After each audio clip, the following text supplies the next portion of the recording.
Hola, ¿cómo estás? Yo estoy muy feliz y agradecida de estar otra vez aquí en tu compañía. Yo soy Tania y hoy te invito a apapacharte un rato con una taza de té, un cafecito, lo que sea que se te antoje para pasar un rato agradable. Un apapacho no tiene que ser nada complicado, Dios está en los detalles. Puedes poner frutita o nueces o lo que sea en un platito elegante de esos que son para ocasiones especiales. Y como siempre, te invito hoy a reflexionar sobre cuestiones de la vida, la humanidad y el alma. El título, como ya viste, del tema de hoy es la humildad. Y para mí estuvo chistoso que me sugirieran este tema, que por cierto, muchas gracias por sugerirlo, porque tengo una relación un poquito complicada con la humildad. Yo de inicio en este momento no me considero la persona más humilde del mundo, pero sí tengo una idea, un ideal sobre la humildad que me gustaría alcanzar algún día y por lo que trabajo constantemente. Así es que te lo voy a contar el día de hoy. A lo largo de mi vida, muchas veces he confundido humildad con modestia y hasta con menosprecio. Desde chica no tuve una idea muy buena de qué es la humildad. En mi hogar natal, la humildad era sinónimo de pobreza.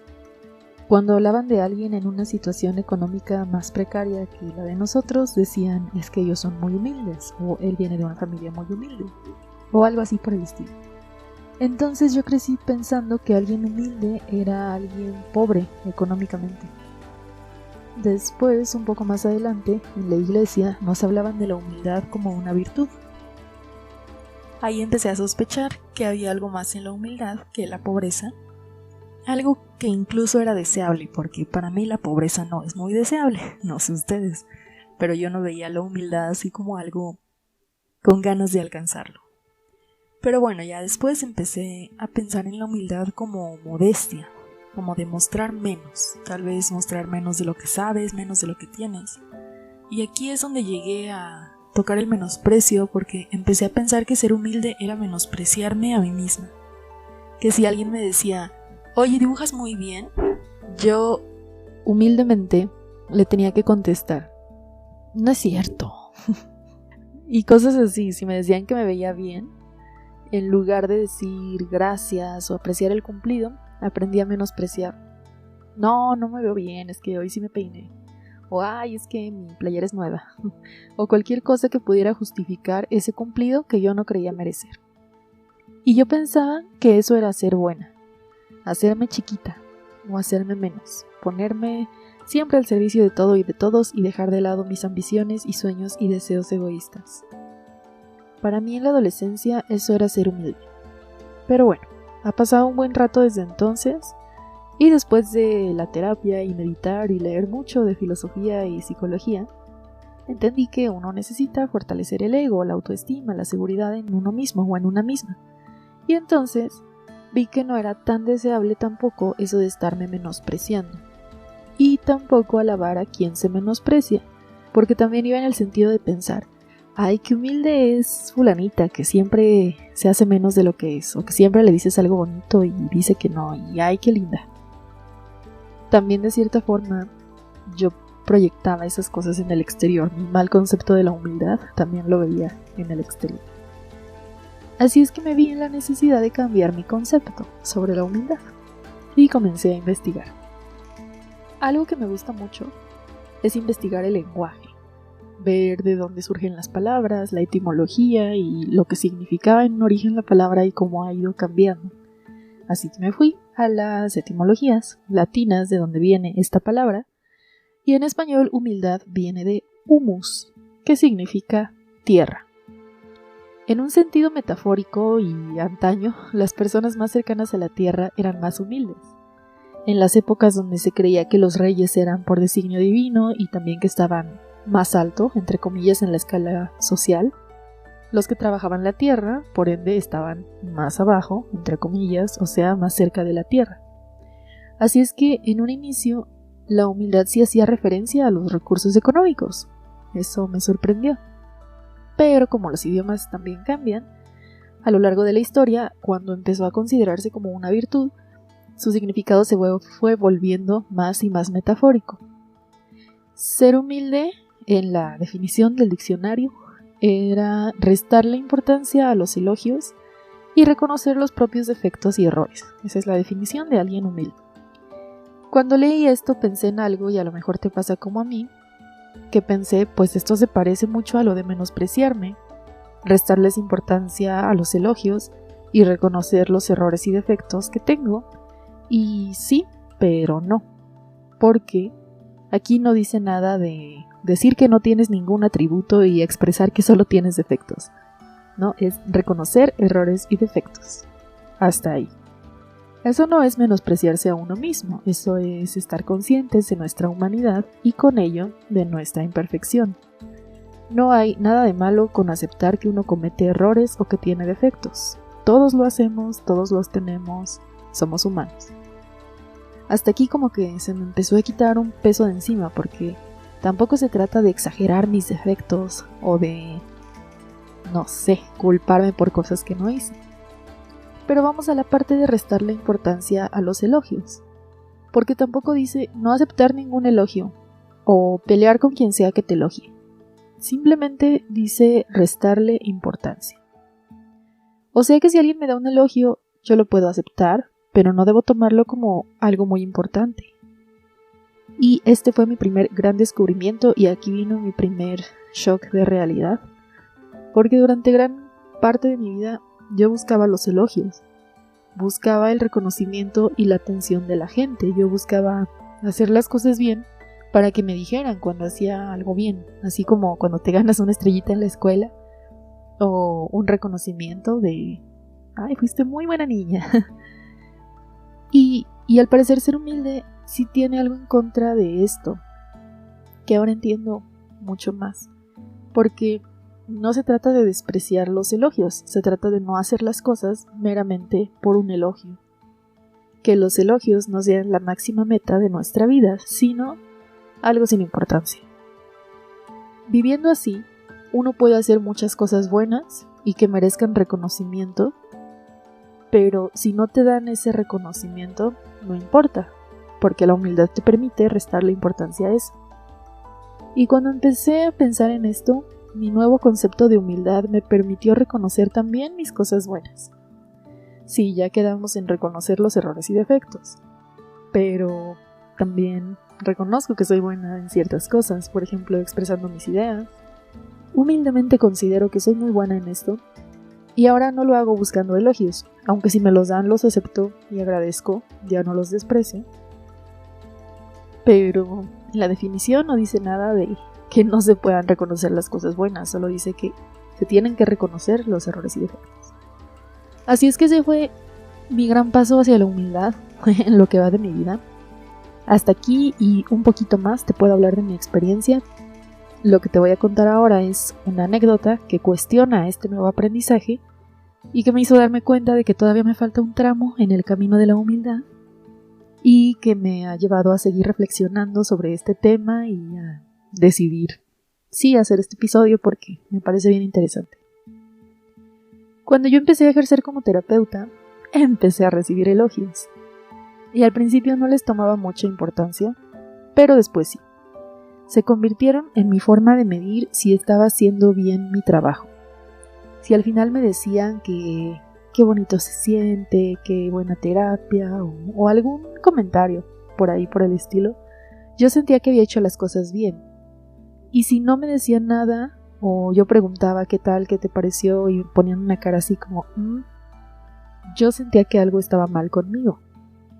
Sin querer, empecé a basar el valor de mi trabajo en percepciones ajenas, lo cual es válido hasta cierto punto porque trabajo para dar un servicio a otros, no nada más para pasármela bien.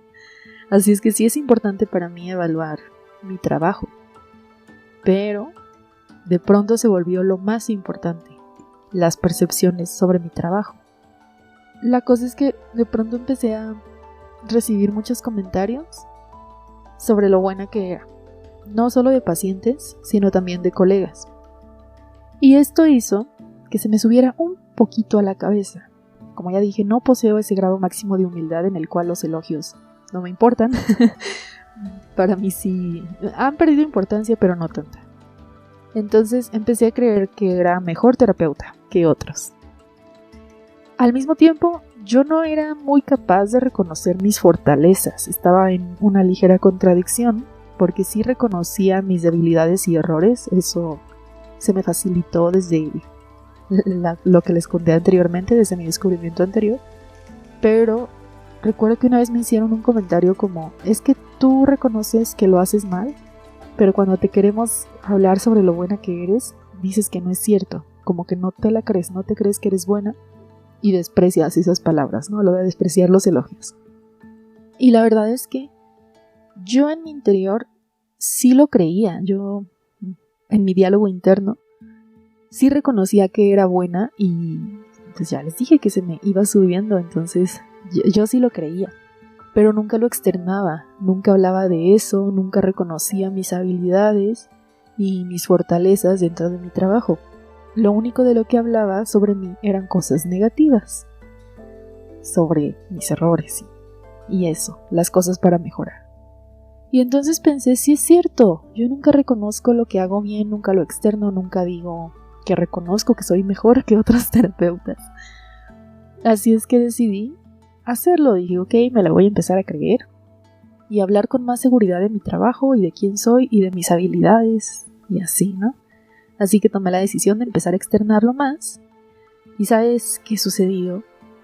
Sucedió que algunas de las personas que antes me habían elogiado, que me habían dicho que hacía muy bien mi trabajo, me empezaron a decir que era soberbia, que ya se me había subido, que ya me creía más. Y ahí otra vez entré en conflicto porque empecé a pensar, bueno, si me hago pequeña, si solo menciono mis errores, mis faltas, me dicen que soy demasiado modesta y que no confío en mí. Pero si me hago grande y me empodero y hablo de las cosas que hago bien, entonces me dicen que soy soberbia y la gente se aleja de mí. Así que, ¿qué pasa aquí? ¿Qué debo hacer? Y aquí es donde llegó mi ideal de humildad que te mencioné al principio. Porque en mi búsqueda encontré una definición de una monja y filósofa, Teresa de Jesús, y ella define la humildad como andar en verdad. Andar en verdad. ¿Qué significa? Para mí significa, en primer lugar, reconocer la totalidad de quién soy, con mis virtudes y defectos, y estar muy consciente de ambas partes de mi ser. En segunda, la verdad, ser muy honesta conmigo misma y con los demás, sobre todo en lo que respecta a mis habilidades, a mi trabajo y a lo que puedo llegar a hacer por alguien más si me piden ayuda o algo así, o necesito actuar. Y la tercera y más importante para mí es medirme con la vara de la verdad. O sea, no tomarme tan en serio mis propias percepciones sobre mí misma o lo que me gustaría creer que soy, pero tampoco tomarme tan en serio las percepciones de los demás. Y esto ha sido clave para seguir trabajando. Esto fue lo que se derivó de esta experiencia que les conté, de empezar a creerme más. Porque yo ya sabía aceptar elogios y reconocer mis errores, pero seguía dándoles mucha importancia a los primeros. Seguía midiendo mi valor en lo que los demás pensaban de mí. Y sucede que los demás, al igual que yo, son humanos y pueden no siempre tener la razón. Entonces, si no me mido con la percepción de la gente ni con mis propias percepciones, ¿cómo sé si estoy siendo humilde? Bueno, pues para mí esto es midiéndome con la vara de la verdad. O sea, la honestidad. Para mí es la honestidad. ¿Estoy siendo honesta en mi percepción sobre mí misma? Y por poner un ejemplo, a veces pinto algo y pienso que debería ser mejor. Pienso que está muy mal porque yo ya a estas alturas ya debería de pintar mejor. Pero si aplico la honestidad y empiezo a tomar en cuenta más factores, más allá de mi propia percepción o de comentarios de las personas, porque mis amigas obviamente me dicen que pinto bien bonito y seguramente algún artista genial pensará que no, que me falta bastante. Pero si pienso en cuánto tiempo he ido a clases, cuántas horas de práctica llevo, Sin más tiempo de práctica no hay forma de que pueda mejorar más, así que para el tiempo que llevo, en realidad mi habilidad es aceptable. Ahora, para mis estándares, mi habilidad no es aceptable todavía. Eso significa que debo practicar más y que en este momento no me voy a poner a compararme con Da Vinci o algún pintor de esa talla, porque eso sería querer agrandarme o empequeñecerme. Que en realidad un poco de las dos al mismo tiempo, porque ¿quién me creo yo para compararme con Da Vinci? Y al mismo tiempo obviamente voy a perder, entonces no hay una razón. En general, si empiezo a compararme con alguien más para definir mi valor, no estoy definiendo mi valor. Estoy definiendo el valor de otra persona con referencia a mí. Y otra vez, ¿quién me creo yo para definir el valor de otra persona? Si me pusiera a compararme con algún compañero de que esté aprendiendo a pintar, pues tampoco lo vería objetivamente, lo vería en relación a mí. Así que, ¿cómo se vio esto aplicado a mi experiencia? Entendí que los colegas que me decían estas cosas y las personas que tomaban terapia me hablaban desde su percepción. Y yo estaba tratando de defender mi propio autoconcepto ante mí misma, porque como que no me la creía del todo. Había algo que se sentía incongruente. Entonces, aplicando la honestidad, lo que he estado haciendo es establecer otros criterios de evaluación para mí misma, que no toman en cuenta únicamente la opinión de los demás, ni tampoco únicamente mi percepción, sino otras cuestiones de mis objetivos terapéuticos un poco más objetivos.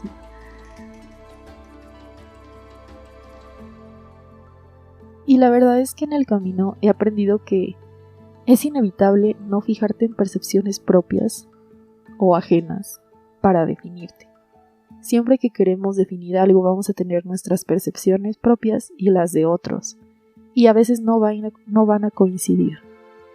Aquí es donde tenemos que apelar a la verdad, andar en verdad, caminar en la verdad, usar la honestidad como herramienta en nuestra vida cotidiana. Así es como creo que alcanzamos la humildad. Y antes que nada, usarla con nosotros mismos, porque muchas veces en estas comparaciones que hacemos con los demás, intentamos probarnos a nosotros mismos que tenemos ese valor que creemos que tenemos, en lugar de tratar de verlo objetivamente y bueno, cuál es nuestro objetivo, cuál es nuestra meta y cómo vamos en relación a nuestra propia idea de esa meta. La humildad nos permite reconocer la totalidad de lo que somos y sí, por fin, recibir elogios restándoles importancia. De manera que cuando alguien nos hace un cumplido, podemos aceptarlo y agradecerlo porque, bueno, si sabemos que es verdad, no sé, si alguien me dice como, qué bonito bailas, pues yo puedo decir, ok, sí, gracias, pero restándole importancia, sin que eso defina mi valor. Mi valor no va a cambiar independientemente de si alguien me hace un elogio o no. Y de hecho, la persona que define mi valor soy yo misma, porque yo soy la que decide con qué lo comparo, con qué me comparo.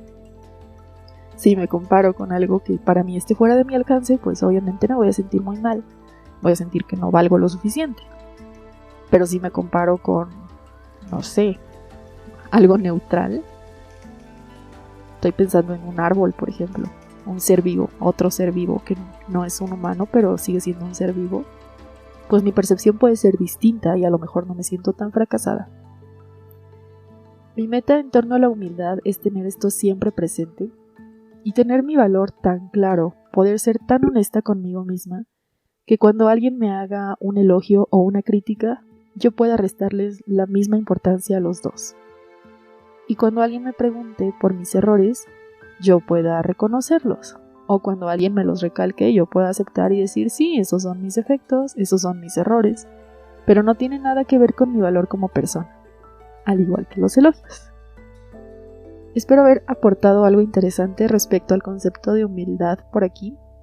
A mí me parece un gran tema para reflexionar, porque creo que es una de esas cosas que nadie te enseña hasta que vas creciendo y la vida te pone lecciones y pues ya ahí vas aprendiendo más o menos.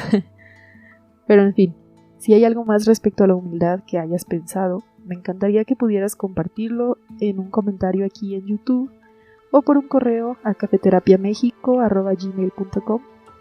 No sé por qué Spotify ya no me deja ver los mensajes, dice que no están disponibles en mi área, así que por eso pongo el correo por si no quieres usar YouTube. Y aprovecho para contarte por aquí que tengo otro canal de YouTube. Lo encuentras como @proyecto.artesano y ahí empecé a subir ejercicios de arteterapia y algunas ideas artísticas.